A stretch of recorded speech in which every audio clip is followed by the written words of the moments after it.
tenders. Sir నమస్కారం, అందరికీ నమస్కారం. ఇవాళ ప్రెస్ మీట్ అని పిలవటం కారణం ఏంటంటే ఫస్ట్ లైన్ ఆఫ్ మాడ్యూల్ మాది రామయ్యపట్నంలో 31 మార్చిన కమిషన్ అయిపోతుంది. So this is the beginning.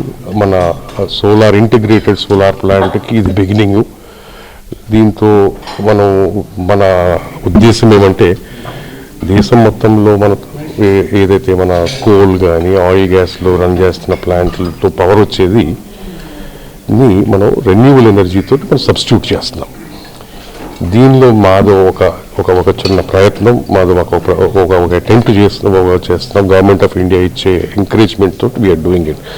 ఇది సెంట్రల్ గవర్నమెంట్ ఆఫ్ ఇండియా వాళ్ళు ఒక incentive scheme, PLI incentive scheme తీసుకొచ్చారు. ఈ పిఎల్ఐ స్కీమ్ ప్రకారం ఏమంటే we want to make all the modules integrated modules, అంటే ఎంటైర్ వాల్యూ చైన్ వస్తుంది దానిలో, not dependent on out side countries, but అన్నీ మనము ఆత్మనిర్భర్ స్కీమ్ ప్రకారం మన ఇండియాలో మాత్రమే అన్ని ఐటమ్లు మనం ఇండియాలో చేసుకుందాం అనే ఉద్దేశంతో దీనిలో భాగంగా ఫస్ట్ ఫేజ్గా మనము ఫస్ట్ లైన్ ఆఫ్ మాడ్యూల్ తయారు చేస్తున్నాం. దీనిలో స్పెషాలిటీ ఏంటంటే మనము వర్క్ ఉంది, టాప్కాన్ ఉంది, హెచ్జేటీ, ఈ మూడింటికి మన లైన్ సూట్ అయింది. దీని మీనింగ్ ఏంటంటే వర్క్, టాప్కాన్, హెచ్జేటీ అంటే this is the efficiency of the module. మన మాడ్యూల్ ఎంత ఎఫిషియెంట్ ఉంటే అంత తక్కువ ల్యాండ్ మనకి రాను తగ్గిపోతుంది. అందుకని ఎఫిషియన్సీ ముందు 14% ఉండేది, ఇవాళ 21, 22, 23కి వచ్చాము. 27కి వెళ్దామనే నమ్మకం కూడా ఉంది. ప్రపంచం మొత్తంలో ఈ పని జరుగుతుంది ప్రస్తుతం, to increase the efficiency of the module.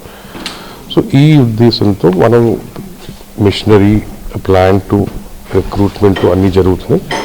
31 మార్చి కల్లా ఒక లైన్ మనం కమిషనింగ్ చేద్దాం, 500 మెగావాట్.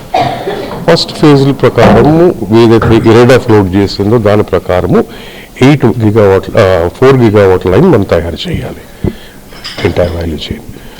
దీనిలో మనం 500 మెగావాట్ స్టార్ట్ చేస్తాం. అంటే మనకి రాను 3 నెలలు 4 నెలల్లో ఒక్కొక్క లైన్ యాడ్ చేసుకుంటూ పోతాం టు వచ్చి 4 or 5 గిగావాట్. దాని తర్వాత ఫేజ్ 2 మొదలు పెడతాం. సో దానికి మనం 26 దాకా టైం ఉంది. సో ఈ బేసిస్ మీద మనం ఇది మొదలు పెట్టాం సార్. అందుకని we wanted the media to know that this is what we are doing. So AP ప్రజలకు ఎట్లా ఉపయోగపడుతుంది సార్ ప్లాంట్? ఈ ప్లాంట్ వచ్చినప్పుడు కంప్లీట్ రన్నింగ్లోకి వచ్చినప్పుడు దగ్గర ఒక 10-11 వేలు మంది డైరెక్ట్ ఎంప్లాయ్మెంట్ ఉంటుందండి, 10-11 వేలు ఇండైరెక్ట్ ఎంప్లాయ్మెంట్ ఉంటుంది. అంటే దగ్గర 23, 22, 27 వేలు దాకా ఎంప్లాయ్మెంట్. అంటే 1,00,000 మంది లైఫ్కి మేము టచ్ దేర్ లైఫ్స్. ఎలాగంటే ఒక ఫ్యామిలీ 4 ఉంటారు కదా, సో 25,000 into 4 అంటే ఒక 100,000 people will touch there lifes. So వాళ్ళ కాలనీ కూడా గడుపుతాము, అన్ని ఉద్దేశాలు ఉన్నాయి. వాళ్ళ చదువు కానీ, వాళ్ళ హాస్పిటల్స్, వాళ్ళ హెల్త్ కేర్ ఇవన్నీ కూడా ఇంటిగ్రల్గా they will be a part of it. So we're doing work to uplift the society to the extent we can do. First ఫేజ్లో ఐ థింక్ 13, 14, 15 వేలు. అంటే ఇట్ ఇస్ కొంచెం ఎగ్జాక్ట్గా చెప్పమంటే ఉంటుంది, బట్ 13 నుంచి 15 వేలు దాకా కోట్లు ఏపీ గవర్నమెంట్. అంటే నేను 2 రకంగా వస్తాను sir. Central government of India నుంచి రెగ్యులర్ ఎవ్రీ మంత్ రివ్యూ చేస్తారు. వాళ్ళు చేసినప్పుడు minister for power R K Singh garu కూడా కూర్చుంటారు మీటింగ్లో. అక్కడ మాకు వచ్చే ఇబ్బందులు, ప్రాబ్లమ్స్, ఛాలెంజెస్ అన్నీ అడుగుతారు.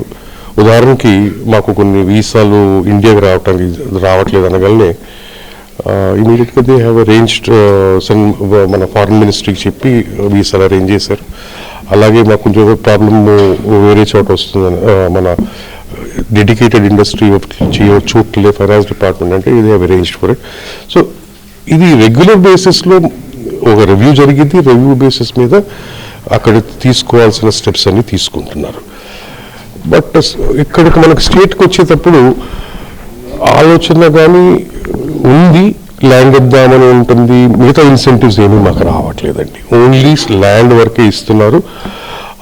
అది కూడా 22 నుంచి మేము స్ట్రగుల్ చేస్తున్నాం. ఇప్పుడు దాకా వచ్చిన ల్యాండ్ కూడా చిన్నది. But government is doing their job, I'm sure.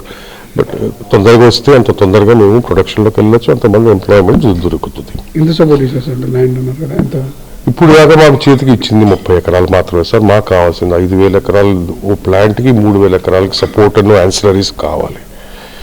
ఇది ఎందుకంటే 25,000 మంది పనిచేయాలంటే ఒక స్టీల్ ప్లాంట్ చూడండి సార్, వైజాగ్ స్టీల్ ప్లాంట్ చూడండి, అక్కడ 25,000 మంది కూడా లేరు. వాళ్ళకి అంత ల్యాండ్ ఉంటుందో, లేకపోతే మిగతా పెద్ద పెద్ద ప్లాంట్లు ఎవరికైనా ల్యాండ్ ఉండాలి.